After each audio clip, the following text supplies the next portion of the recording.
بسم اللہ الرحمن الرحیم۔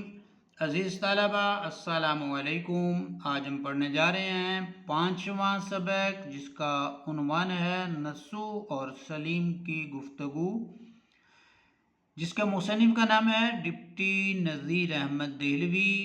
تو آئیے سبق کا آغاز کرتے ہیں، اور آغاز میں ہم سب سے پہلے پڑھتے ہیں تعارف۔ دلی میں ایک سال ہیضے کی سخت وبا آئی۔ وبا بیماری کو کہتے ہیں۔ نسو بھی دیگر افراد کی طرح ہیضے میں مبتلا ہوا، اس کو بھی ہیضہ ہو گیا اور سمجھا کہ موت قریب ہے، اور اس کو لگا کہ اب میری موت جو ہے وہ بالکل قریب ہے، کیونکہ اس سال ہیضے میں مبتلا ہونے والے اکثر لوگوں کی وفات ہو گئی تھی۔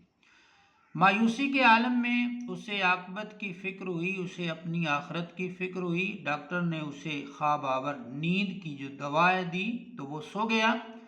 خواب میں اس نے مرنے کے بعد آخرت کے دل دہلا دینے والے مناظر دیکھے۔ مناظر منظر کی جمع ہے، اور پریشان کن اس نے وہ مناظر خواب میں اس نے دیکھے، تو وہ ہڑبڑا کر اٹھ بیٹھا، پریشان ہو کر اٹھ بیٹھا۔ خواب سے بیدار ہو کر نسو کو اپنی اور اپنے خاندان کی بے مقصد زندگی پر افسوس ہوا۔ اس نے گزشتہ زندگی کی تلافی کا عہد کر کے اس کا کفارہ ادا کرنے کے لیے اپنی بیوی فہمیدہ کو خاندان کی اصلاح کے لیے اپنا مددگار بنایا۔ اس سلسلے میں ایک روز اپنے بیٹے سلیم کو بالا خانے پر صبح کے وقت بیدارہ کے ذریعے بلا بھیجا۔ بالا خانہ جو چھت کے اوپر کمرہ بنا ہوتا ہے، اس کو وہ بالا خانہ کہتے ہیں۔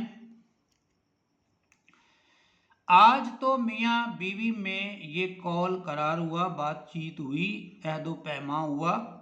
اگلے دن چھوٹا بیٹا سلیم ابھی سو کر نہیں اٹھا تھا کہ بیدارہ نے آ جگایا کہ صاحب کے بیٹے اٹھیے، بالا خانے پر میاں بلاتے ہیں۔ سلیم کی عمر اس وقت کچھ کم 10 برس کی تھی۔ سلیم نے جو طلب کی خبر سنی کہ مجھے وہ ابا جان نے بلایا ہے، طلب کی جو اس نے خبر سنی، گھبرا کر اٹھ کھڑا ہوا اور جلدی سے ہاتھ منہ دھو ماں سے آ کر پوچھنے لگا، اماں جان، تم کو معلوم ہے ابا جان نے کیوں بلایا ہے، کس لیے بلایا ہے؟ ماں، مجھ کو کچھ خبر نہیں۔ سلیم، کچھ خفا تو نہیں ہے، کچھ ناراض تو نہیں ہے؟ ماں، ابھی تو کوٹھے پر سے نہیں اترے، ابھی نیچے ہی نہیں آئے، تو ان کے مزاج کا کیسے پتا چلے؟ سلیم، بیدارہ، تجھ کو کچھ معلوم ہے؟ بیدارہ، میاں میں اوپر لوٹا لینے گئی تھی، میاں اکیلے بیٹھے ہوئے کتاب پڑھ رہے تھے، میں آنے لگی تو میاں نے آپ کا نام لیا اور کہا کہ ان کو بھیج دیجیے۔ سلیم، صورت سے کچھ غصہ تو نہیں معلوم ہوتا تھا؟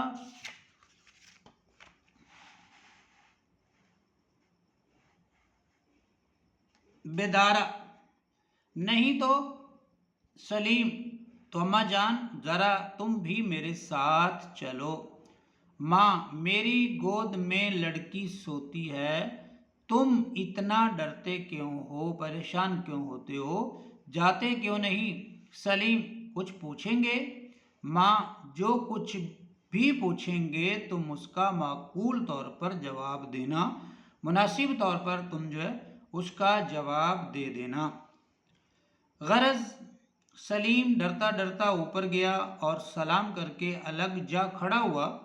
باپ نے پیار سے بلا کر پاس بٹھا لیا اور پوچھا، باپ، کیوں صاحب، آج مدرسے نہیں گئے؟ بیٹا، جی بس جاتا ہوں، ابھی کوئی گھنٹے بھر کی دیر اور ہے۔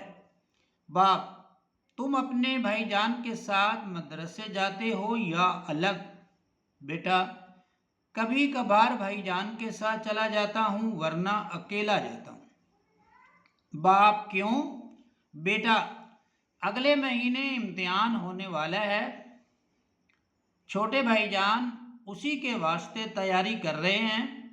صبح سویرے اٹھ کر کسی ہم جماعت کے یہاں چلے جاتے ہیں، وہاں ان کو دیر ہو جاتی ہے تو پھر گھر بھی نہیں آتے۔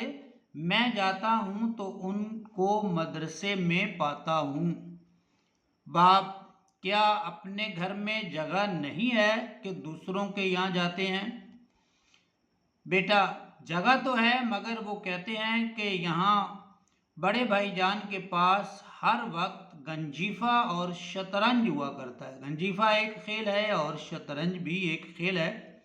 اطمینان کے ساتھ پڑھنا نہیں ہو سکتا، اطمینان سکون کے ساتھ تسلی کے ساتھ پڑھنا جو ہے وہ نہیں ہو سکتا۔ باپ، تم بھی شطرنج کھیلنی جانتے ہو؟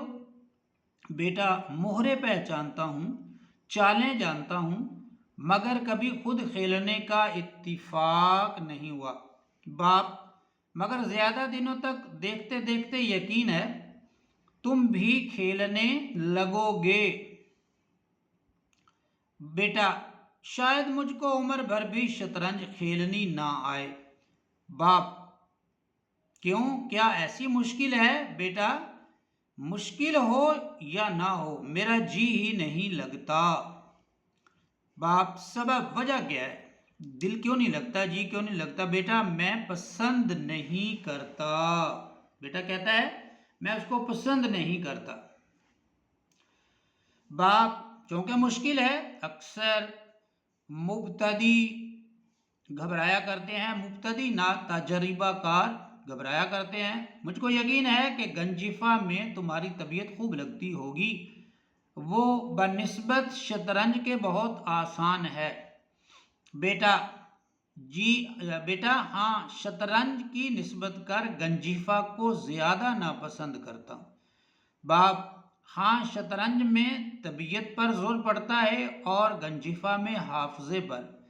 عزیز طلبہ، یہ جو جملہ ہے، یہ جو مکالمہ ہے، یہ والا باپ کا یہ آپ نے یاد رکھنا ہے، کیونکہ یہ شارٹ کوسچن بھی بن سکتا ہے اور اس میں جو ہے وہ ایم سی کیوز کی صورت میں بھی آ سکتا ہے۔ کون سے کھیل پر جو ہے طبیعت پر زور پڑتا ہے اور کون سے کھیل میں حافظے پر زور پڑتا ہے، تو سبق کے حوالے سے یہ دونوں چیزیں ہمیں جو ہے وہ ازبر ہونی چاہیے۔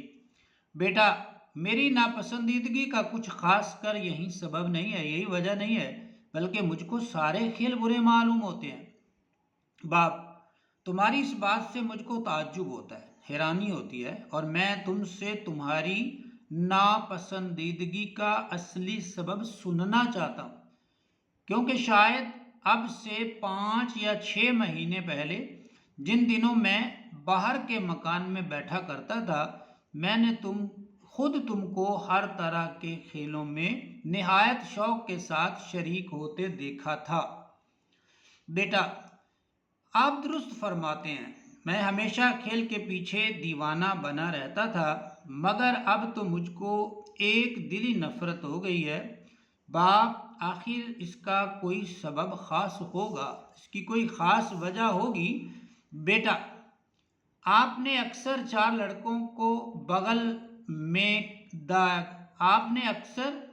لڑکوں کو کتابیں بغل میں دابے گلی میں آتے جاتے دیکھا ہوگا۔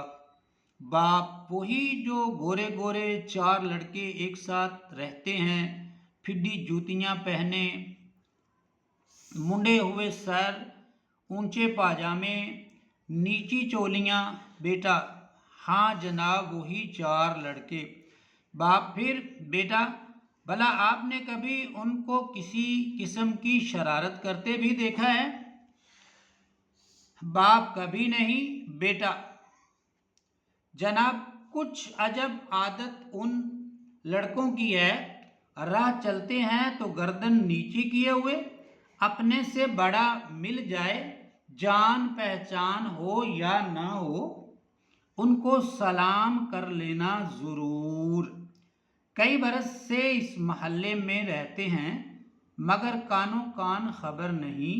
محلے میں کوڑیوں لڑکے بھرے پڑے ہیں، بہت زیادہ کوڑیوں لڑکے، بہت زیادہ لڑکے رہتے ہیں، لیکن ان کو کسی سے کچھ واسطہ نہیں۔